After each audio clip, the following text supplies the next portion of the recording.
नमस्कार दोस्तों, आपका बहुत बहुत स्वागत है आपके अपने चैनल एनालाइज विद राजेश में। दोस्तों, एक ऑप्शन बायर के लिए ट्रेड डायरेक्शन और मोमेंटम दोनों का सही होना बहुत जरूरी होता है। उनके ट्रेड लेने के बाद अगर मार्केट मोमेंटम से उनके डायरेक्शन में बढ़ता है तो उनको प्रॉफिट होने का चांस ज्यादा रहता है।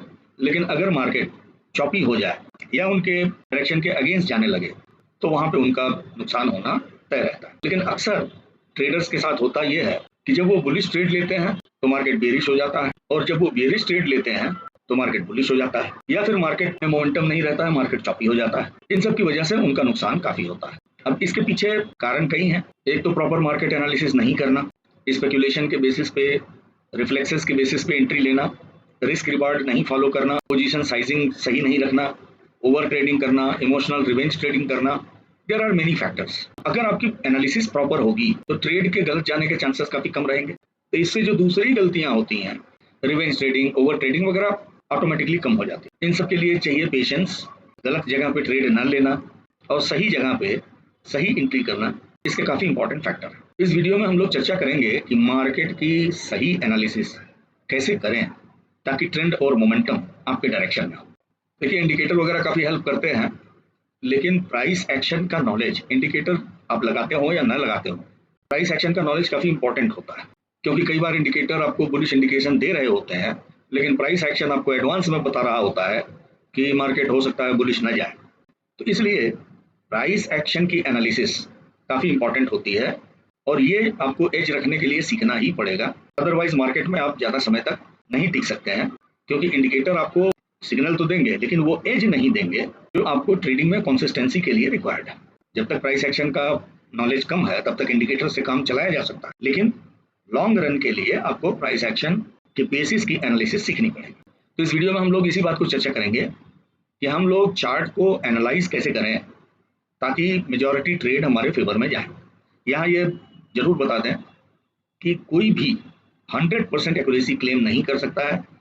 अच्छे से अच्छे ट्रेडर की 50% से ऊपर 60% तक अगर एक्यूरेसी आती है तो दे आर एक्सीलेंट ट्रेडर्स।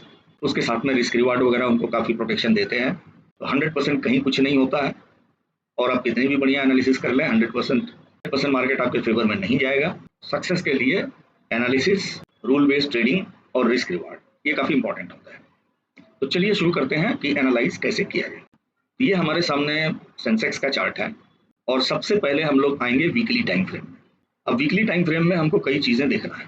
पहली बात, अगर करंट कैंडल ग्रीन है और प्रीवियस कैंडल के हाई को क्रॉस करके ऊपर जा रही है तो मार्केट का ओवरऑल सेंटीमेंट बुलिश है।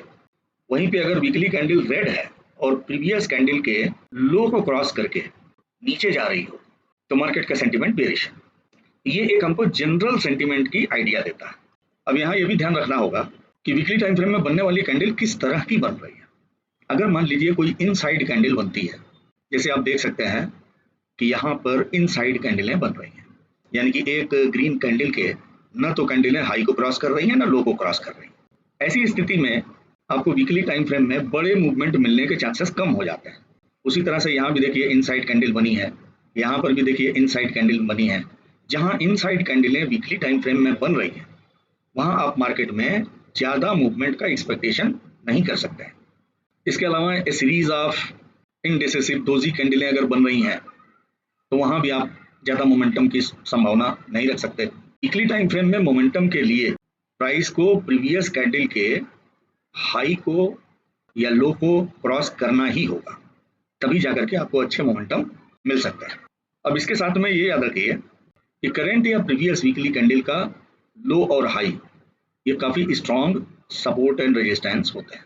ये लेवल जो है मार्केट के स्ट्रॉन्ग सपोर्ट एंड रेजिस्टेंस होंगे, इनको मार्क कर लेना चाहिए ताकि अपने को पता चले कि मार्केट के अगले लेवल्स क्या हो सकते हैं। उसके बाद अपने डे टाइम फ्रेम में आएंगे।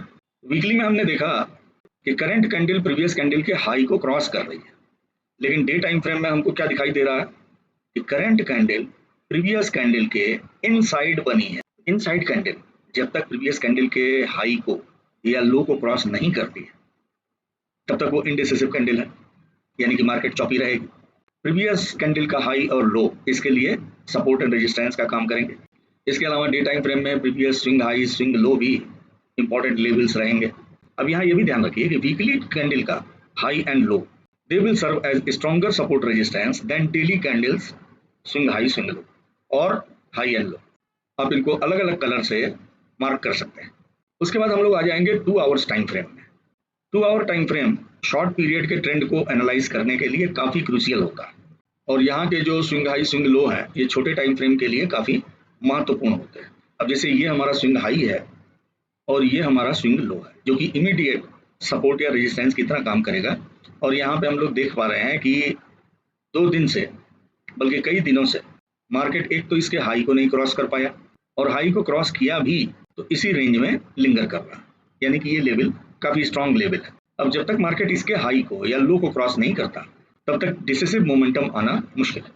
अभी तक जो हम लोगों ने किया weekly, day, 2 hour, higher time frame में मार्केट के सेंटीमेंट को स्टडी करने के लिए किया, तो वीकली में हमको बुलिश लगा, लेकिन डे टाइम फ्रेम में और 2 आवर टाइम फ्रेम में मार्केट रेंज बाउंड लग रहा। तो 2 आवर टाइम फ्रेम में हमारा जो प्रीवियस स्विंग हाई है ये लेवल, मार्केट इस लेवल को अगर क्रॉस करेगा तो उसके नेक्स्ट लेवल तक पहुंचने की संभावना है, या यहाँ से अगर डाउन जाना चाहेगा तो स्विंग लो तक जाने की संभावना है। इसको अगर क्रॉस करता है तो फिर अच्छे खासे मोमेंटम में मार्केट आ सकता है, अप साइड भी डाउन साइड भी। जब तक नहीं क्रॉस करता है तब तक आप मार्केट से ज़्यादा मोमेंटम नहीं एक्सपेक्ट करेंगे। उसके बाद हमको 15 मिनट के टाइम फ्रेम में आना है, तो अपने को और भी स्विंग लेवल्स पता लगेंगे। एक ये लेवल है, अब इस लेवल का स्विंग हाई और स्विंग लो ये काफ़ी क्रूशियल है। काफ़ी समय से मार्केट इसी रेंज में लिंगर कर रहा है। अगर मार्केट इसके लो को ब्रेक करेगा तो इस लेवल तक आ सकता है, और इसके हाई को ब्रेक करेगा तो इस लेवल तक पहुंच सकता है, जो कि हमारे लिए ट्रेडेबल डिस्टेंस है। तो अगर ये लेवल क्रॉस करता है तो हम यहाँ तक का टारगेट ले सकते हैं, इस लेवल को क्रॉस करता है तो यहाँ तक का टारगेट ले सकते हैं, और ये लेवल अगर टूटता है या ये लेवल टूटता है तो फिर हम लंबा टारगेट ले सकते हैं, तब मोमेंटम आने की संभावना ज़्यादा रहेगी। तो 15 मिनट तक हमने एनालाइज किया, और 15 मिनट के टाइम फ्रेम में ये देखा कि मार्केट अगर इस लेवल को ब्रेक करती है तो यहाँ तक पहुँच सकती है, जो कि हमारे ट्रेडिंग के हिसाब से एक अच्छी खासी दूरी होगी। Now we can come to 5 minute time frame, और जैसे ही कोई कैंडल यहाँ पे कंफर्मेशन देती है वी कैन टेक एंट्री, और ये हमारा टारगेट होगा। या मार्केट अगर इधर क्रॉस करती है तो फिर हमारा ये टारगेट होगा। लेकिन यहाँ एक बात ये भी ध्यान रखना जरूरी है कि वीकली में बुलिश है, डे और 2 आवर में और इवन 15 मिनट में मार्केट रेंज बाउंड है, तो मार्केट का ओवरऑल जो सेंटीमेंट है वो रेंज बाउंड है, ज़्यादा मोमेंटम नहीं रहेगा। ऐसे कंडीशन में मार्केट इस दिशा में या इस दिशा में अगर जाएगा भी तो काफ़ी टाइम लेगा और काफ़ी ऊपर नीचे होगा। उस कंडीशन में अगर हम ऑप्शन ट्रेड लेते हैं बाइंग में तो ज़्यादा टाइम लगेगा, इसके वजह से थीटा हमारे प्रीमियम को ज़्यादा गलाएगा, आईवी डाउन होने की वजह से भी प्रीमियम के रेट्स कम हो जाएंगे। तो ऐसा भी हो सकता है कि अगर मार्केट लो मोमेंटम से यहाँ तक पहुँचे तो मार्केट तो ऊपर जाएगा, लेकिन हमारा प्रीमियम या तो हॉरिजॉन्टल रहेगा और या इनमें थोड़ी निगेटिविटी भी दिखाई दे सकती है। इसलिए जहाँ पर बहुत ही लो मोमेंटम हो या जहाँ पे बहुत लो मोमेंटम रहने का चांस हो वहाँ का ट्रेड हमको अवॉइड ही कर देना चाहिए। यहाँ पे जो मार्केट ऊपर जा रहा है इसका मोमेंटम कंपैरेटिवली लो है, और वैसे केस में मार्केट अगर इस लेवल को क्रॉस करता है तो हो सकता है मोमेंटम कंपैरेटिवली अच्छा हो, और इधर मार्केट जाता है तो हो सकता है मोमेंटम कंपैरेटिवली हल्का हो। तो नीचे का ट्रेड हम प्रेफर करेंगे और ट्रेल करेंगे।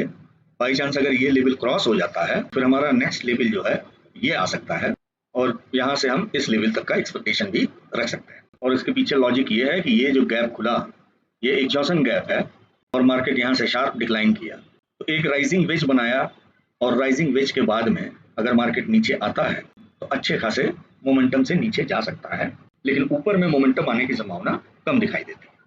तो इस तरह से हम लोग नीचे का ट्रेड ज़्यादा प्रेफर करेंगे। इस तरह से मल्टी टाइम फ्रेम में अगर आप एनालिसिस करेंगे दोस्तों, और मल्टी टाइम फ्रेम के कैंडल्स का मोमेंटम देखेंगे, उनकी बनावट देखेंगे, उनकी पोजीशनिंग देखेंगे, तो आपके जो लेवल्स हैं वो नैरो होते जाएंगे, और उसमें मेजर डायरेक्शन को भी कंसीडर करेंगे, और by chance market major direction में जा रहा हो तो वहाँ पे आपको काफ़ी ज़्यादा अच्छे ट्रेड ज़्यादा श्योरिटी के साथ में मिल सकते हैं। दोस्तों, हमने डिज़ाइन किया है ट्रेडर्स की आवश्यकता अनुसार कोर्सेस। पहला, कंप्लीट टेक्निकल एनालिसिस, जिसमें price action, smart money concept and indicators के बारे में काफ़ी डिटेल नॉलेज दिया जाता है, जो कि इंट्राडे स्कैल्पिंग स्विंग ट्रेडिंग के लिए इमेंसली बेनिफिशियल है। साथ में इंक्लूड किए गए हैं best screeners, rule based trading system, risk control system. दूसरा है ऑप्शन ट्रेडिंग एंड हेजिंग। इसमें कॉल क्या है, पुट क्या है से लेकर के option chain analysis, option breaks, इसके बाद में प्रैक्टिकल स्ट्रेटजीज जो कि काम करती हैं उनके बारे में काफ़ी डिटेल बताया गया है, उनको एडजस्ट कैसे करेंगे, किस कंडीशन में कौन सी स्ट्रेटजी लेनी है। तीसरा है क्रिप्टो एंड कमोडिटी ट्रेडिंग। आप जानते हैं crypto is very lucrative asset but very risky, इसलिए रिकमेंड ये किया जाता है कि आप क्रिप्टो में केवल हेजिंग स्ट्रेटजी ही लेकर के चलिए। तो क्रिप्टो एंड कमोडिटी कोर्सेज में इनके बारे में पूरा बेसिक ट्रेडिंग सिस्टम ये तो बताया ही जाता है, ऐसी प्रैक्टिकल स्ट्रेटजीज जो कि काम करती हैं, साथ में लेने की क्या कंडीशन है, उनको एडजस्ट कैसे करेंगे, एवरीथिंग इन डिटेल, और सारा का सारा सिस्टम रूल बेस्ड, जिससे कि आपको क्लियर कट पता रहेगा कि किस कंडीशन में हमको क्या डिसीजन लेना है। तो बहुत ही इमेंसली आपको हेल्प करेंगे ये ट्रेडिंग में। तो व्हाट्सएप नंबर दिया हुआ है, वहाँ पे केवल स्टार्ट मैसेज भेजें, आपको कोर्स के बारे में पूरा डिटेल बता दिया जाएगा। क्लासेस ऑनलाइन होती हैं और उनके रिकॉर्डेड वीडियोस भी प्रोवाइड किए जाते हैं। तो आज ही ज्वाइन कीजिए। सी यू इन द क्लास। तो अगर वीडियो अच्छा लगा हो तो लाइक कीजिए, दोस्तों में शेयर कीजिए, चैनल आपने सब्सक्राइब नहीं किया है तो प्लीज सब्सक्राइब भी कीजिए। मिलते हैं फिर नेक्स्ट वीडियो में, तब तक के लिए नमस्कार, जय हिंद, जय भारत।